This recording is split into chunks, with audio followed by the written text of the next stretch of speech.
This episode, we finally get to see some truly wacky helicopters. Kamov is a Russian rotorcraft manufacturing company. Most of their designs are small helis with coaxial rotors. I'm just going to dive straight into my favorite Kamov helicopter, the Ka-56. The Ka-56, designed in 1971, was a helicopter that was intended to fit in a cylindrical container with a 500mm or roughly 20-inch diameter.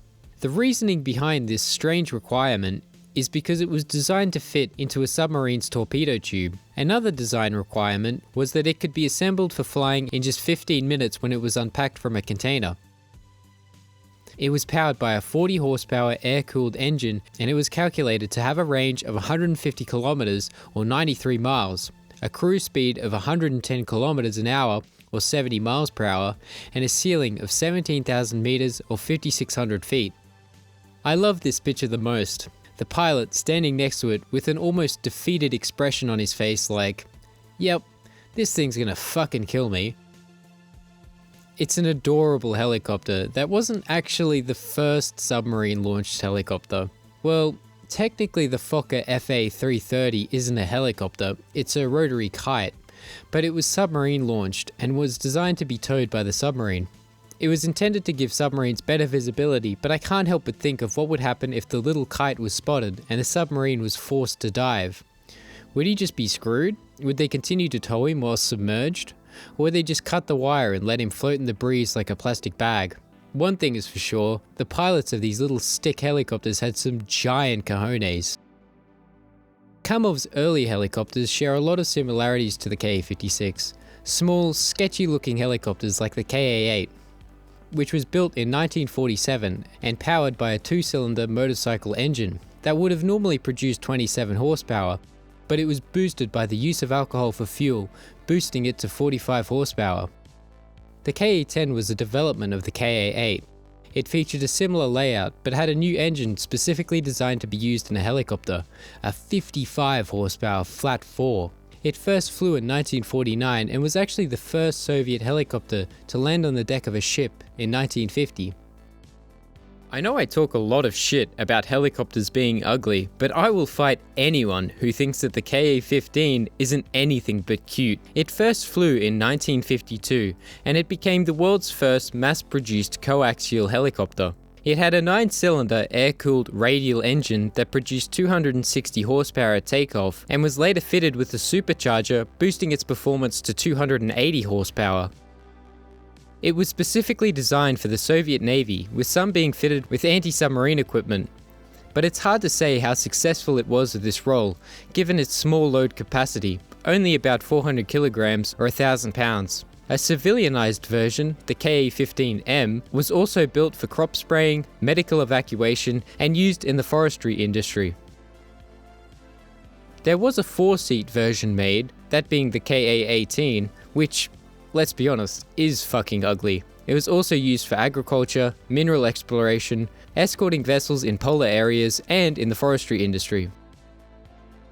In 1957, the Soviet Navy were looking for a new shipborne anti-submarine helicopter. Kamov took the Ka-15 design and added two 900 horsepower turboshaft engines, and it became the Ka-20. This design was then developed into the Ka-25 anti-submarine helicopter, NATO designation Hormone. Just quickly, I thought I would talk about what anti-submarine helicopters do, because the image that might pop into some people's minds is just aimlessly firing torpedoes hoping to hit something. In reality, it's a tense game of cat and mouse, involving sonar buoys that helicopters can dip into the water to listen for contacts or submarines. If you'd like to learn more about anything submarine related, I highly recommend you check out Subbrief. His channel is incredible, and he has done videos about tactics the Soviet used during the Cold War involving helicopters. I will link to it in the description. Anyway, the Ka-25 was the first Soviet helicopter designed specifically for maritime use. The coaxial design meant it was perfect for shipborne operations, as it gave the helicopter smaller dimensions compared to a conventional helicopter. The Ka-25, funnily enough, could not float, even with the bottom half of the fuselage being sealed and watertight, so they were often fitted with flotation bags on the undercarriage in the event of an emergency landing in the water. When on its anti-submarine mission, it would also carry a IJ band radar or the Big Bulge, an OKA-2 dipping sonar, a downward-looking tie rod electro-optical sensor in the tail boom, and a magnetic anomaly detection sensor.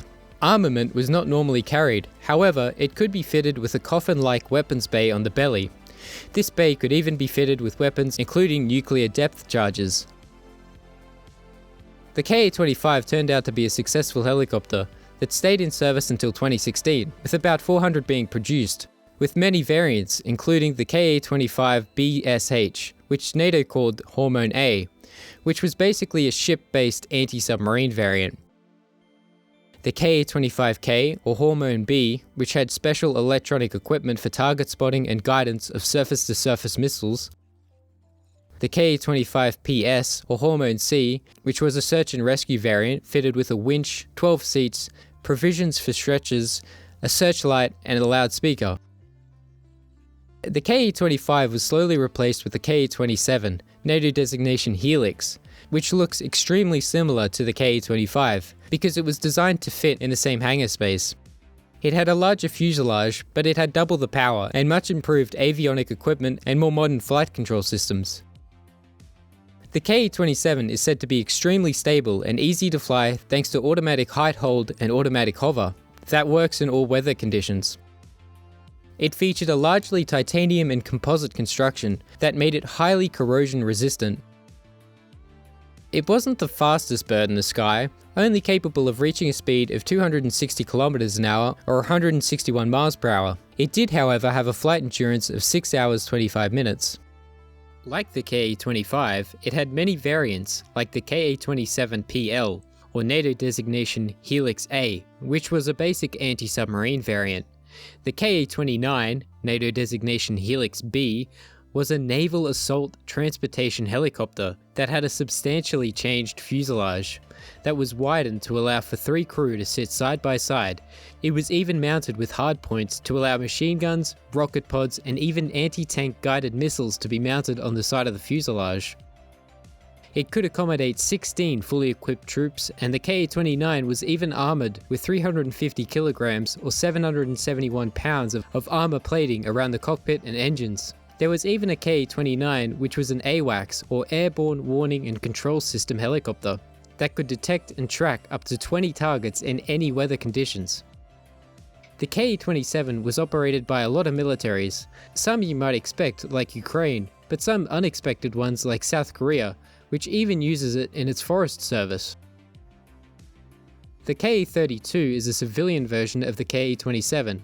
It had quite a few versions created, from simple transport versions to police versions that were fitted with 2 spotlights and a loudspeaker, to a crane version which had a retractable gondola for second pilots, and even a firefighting variant which is equipped with a helicopter bucket. Ka-27s and Ka-32s are still in service today, with many operators in the process of or are planning to upgrade them with new glass cockpits and engines.